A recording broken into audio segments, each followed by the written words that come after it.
Manchester United and Liverpool for sale. Saudi Arabia would definitely support private sector bids.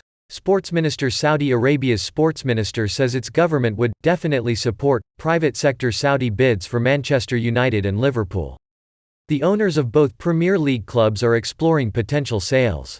Newcastle United already has Saudi Arabian owners after a takeover backed by the Saudi Public Investment Fund was completed in October 2021.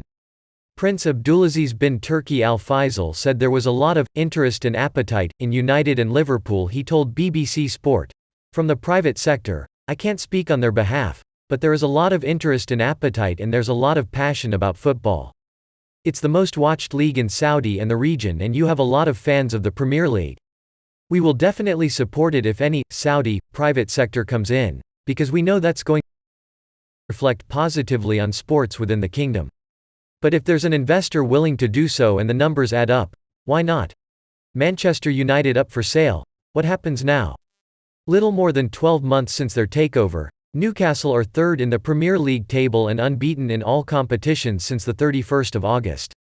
The Magpies have spent more than £200 million on players since the takeover, breaking their transfer record to sign Swedish striker Alexander Isak in the summer.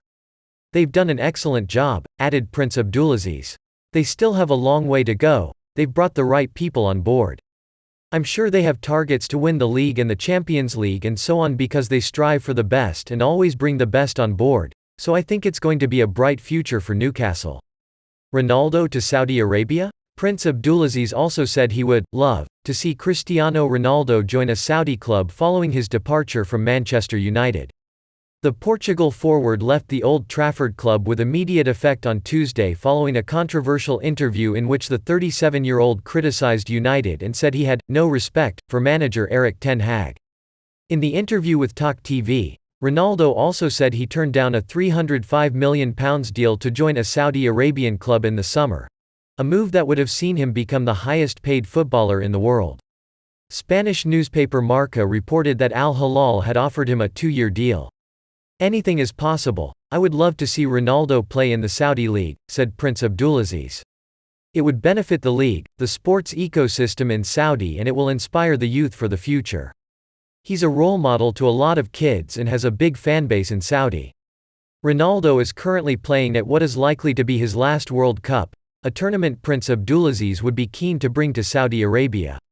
The state is in the running to host the Women's and Men's Asian Cup in 2026 and 2027 respectively and, if the bids are successful, he believes it will, for sure, increase the chance of Saudi bidding for the World Cup.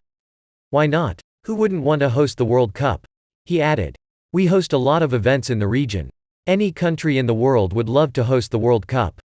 It's an amazing tournament and it's good for every country to host such an event. We need to uplift some of our venues. We have a lot of stadiums that meet the requirement that we need, but hosting such an event is not just about the stadiums, it's about the infrastructure, the people, about preparing everyone to such an event, and making sure that when you're ready to host this competition the whole nation is behind that. We will always be criticized through its hosting of major sporting events, including Formula One races, world title boxing fights and golf tournaments. Saudi Arabia has been accused of sports washing, the act of using sport to improve reputation and project a positive image of a country. Like current World Cup hosts Qatar, campaigners say sport is being used as a soft power by the Saudi government to hide long-standing issues, including women's rights abuses, the treatment of the LGBTQ+ community and the restriction of free speech.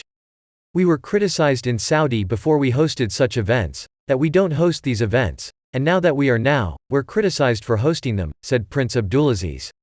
"We look at the facts, the numbers don't lie. When you look at participation in boxing, from 6 gyms in 2018 to 57 gyms today. A 300% participation increase, 60% are women, which was a shock for us. When you see appetite from the youth, men and women, they learned from it. So, at the end of the day, if it's making the country better and fixing a lot of the social issues we have in terms of participation, then that's a benefit for us and that's what we look at. I think we will always be criticized, but we have to look at what's best for our country and our people, and what is actually developing our youth towards the future." Thanks for watching. Don't forget to like the video.